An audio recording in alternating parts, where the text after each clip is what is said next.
Manusia paling biadab menurut Tengku Zulkarnain adalah orang yang mengambil dengan cara haram makanan, diberinya makanan anaknya yang tidak berdosa dengan makanan haram.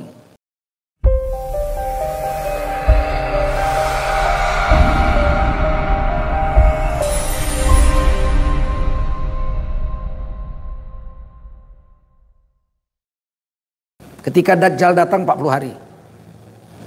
Setelah 40 hari Dajjal dibunuh Nabi Isa. Tapi penderitaan luar biasa. Semua makanan dikuasai Dajjal. Kalau sekarang kan semua bahan pokok dikuasai Cina. Ya, sekarang tepung, beras, garam semua dikuasai. Dulu dikuasai Bulog. Di Indonesia sekarang dikuasai Cina. 7 Cina kata Kabak Ekonomi Mabes Polri.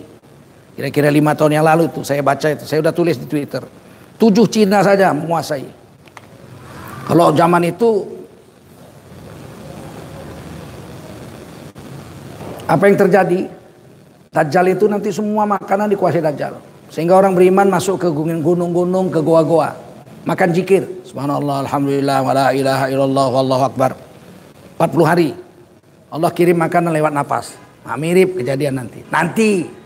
Mungkin 700 tahun lagi. Dajjal bukan mau turun sekarang. Orang Islam masih 1,7 miliar. Masih lama. Katanya 54 tahun lagi kiamat. Kata dia, aku nggak percaya. Karena kata Rasulullah tidak datang kiamat sampai nggak ada lagi orang Islam. La taqumu sa'ah hatta la yabqa ala wajhil ardi man yaqulu Allahu Allah. Tidak akan datang hari kiamat selagi masih ada satu orang beriman yang mengucapkan Allah, Allah, Allah, Allah, atau hadis lain la ilaha illallah, udah nggak tahu sholat, udah nggak tahu puasa, udah nggak tahu zakat, syariat Islam sudah nggak tahu, tapi dia masih percaya Allah. Seluruh dunia sudah kafir. Tetangganya nanya, ngapain kau Allah, Allah? Itu Tuhan saya. Dari mana kau tahu? Dulu nenek saya begitu. Kalau kaget, ya Allah. Kalau seneng, ya Allah. Kalau sedih, ya Allah. Nah, itulah Tuhan kurasa. Mutunya begitu aja nggak kiamat datang. Nunggu Allah mati dia baru kiamat datang.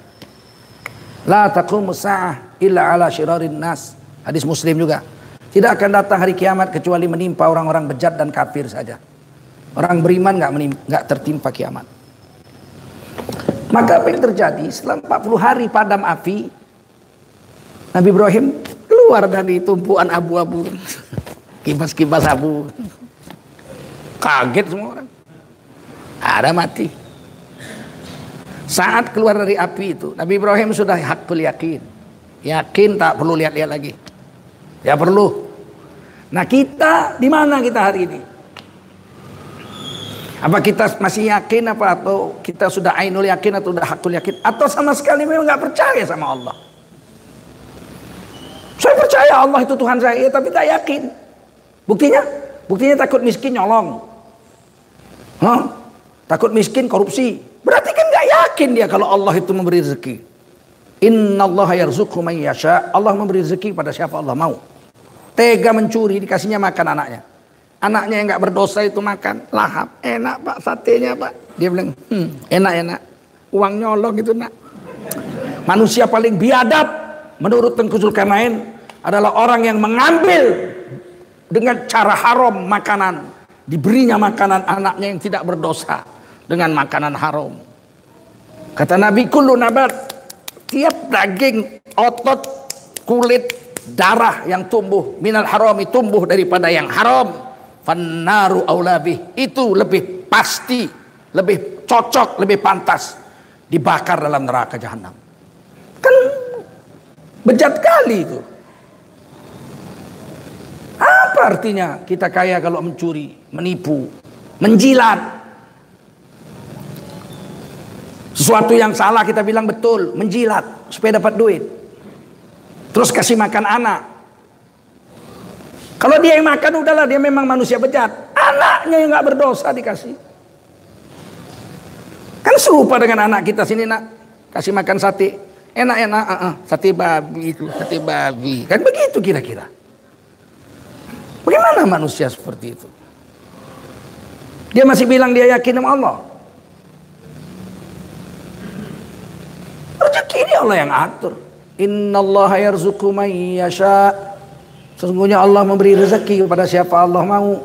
bighairi hisab, tanpa perhitungan banyaknya. Kan nampak di mata kita, untuk ainul yakin aja masih diberi Allah sama kita.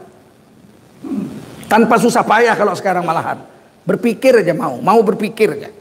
Allah letakkan ikan di laut. 7,6 miliar manusia ambil ikan dari laut. Siang malam. Bayangin, orang mengambil ikan ini sekarang siang malam. Ada kapal Jepang, saya tahu tuh, 2 kilometer besarnya. 6 bulan baru minggir. Berapa banyak ikan kita dicurinya. Dapat izin lagi dari KKP. Bayangkan Cina, lautnya kecil, laut kita 99.000 kilometer bentangnya. Kita impor ikan dari Cina. Memang bangsat bener lah. Laut kita nomor 2 terbesar setelah Kanada, 99.100 kilometer bentang lautnya. Garam import. Ikan import dari Cina, dari Vietnam. Laut Vietnam berapa dibanding laut kita? Ini banyak pengkhianat bangsa ini. Manusia-manusia durjana yang menghancurkan bangsanya sendiri. Nah, ikan itu diambil siang malam. 7,6 miliar manusia, nggak pernah ada yang nanam ikan di laut. Kalau di empang ditanam. Masukkan lele 1.000 ekor, 4 bulan kemudian dipanen. Berkurang, ada yang dimakan biawak, ada yang dimakan kawannya. Kalau laut, siapa yang nanam ikan di laut? Nggak ada orang nanam ikan di laut. Ngambil aja siang malam. Dan yang diambil itu la ilaha illallah, rakus dan tamaknya manusia. Semua diambil. Yang sebesar masjid, ikan paus diambil.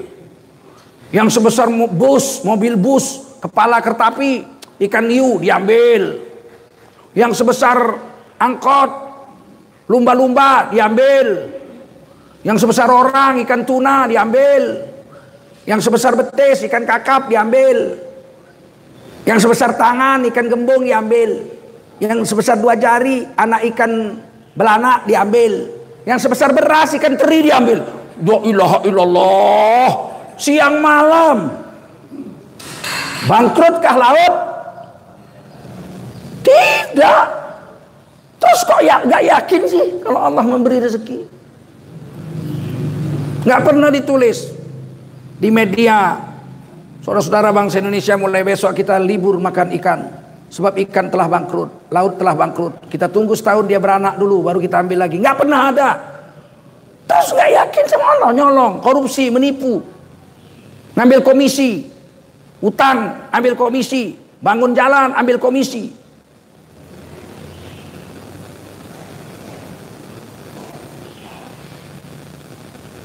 Nggak ada lagi orang baik, masih ada. Tapi orang baik nggak punya kesempatan dinaikkan. Sebab orang baik harus dibuang. Ketika manusia-manusia bejat berkuasa, dia kolaborasi dia dari pejabat atasnya, Namrudnya sampai anak buah, sampai sama iblis-iblis ikut situ. Nggak bisa orang baik disingkirkan. Ada yang baik pecat, ada yang baik buang. Dipitnah, bikin tim buzzer. Dari dulu itu, Nabi Musa itu dulu ada tim buzzernya juga. Korun memfitnah Nabi Musa berzina. Dibayarnya pelacur, suruh berzina, hamil, ngaku. Anak siapa ini? Anak Nabi Musa. Dulu mana ada tes DNA? Memang sudah ada tim buzzer itu, tim Sora itu. Dibayar itu berapa miliar, 72 miliar atau berapa gitu. Pokoknya dibayar. Dari dulu ada itu. Sampai zaman modern, zaman opera. Dulu kan saya pemusik. Opera itu kalau dia main opera, musiknya di bawah tuh. Disesuaikan dengan permainan di atas, yang orangnya yang nyanyi sambil main tuh. Itu ada di depan panggung itu namanya clock. Apa namanya? Clock, tim sorak. Bangun duduk, supaya mancing yang lain ikut tepuk. Padahal nggak lucu. Tim sorak. Ada, sekarang juga ada itu tim sorak itu. Hebat. Corona sembuh pakai temulawak. Temulawak kau. Satu bilang temulawak, yang satu bilang makan toge, yang satu bilang susu kuda liar, yang satu bilang joget ubur-ubur. Ku tekekkanlah kepala kau baru tahu.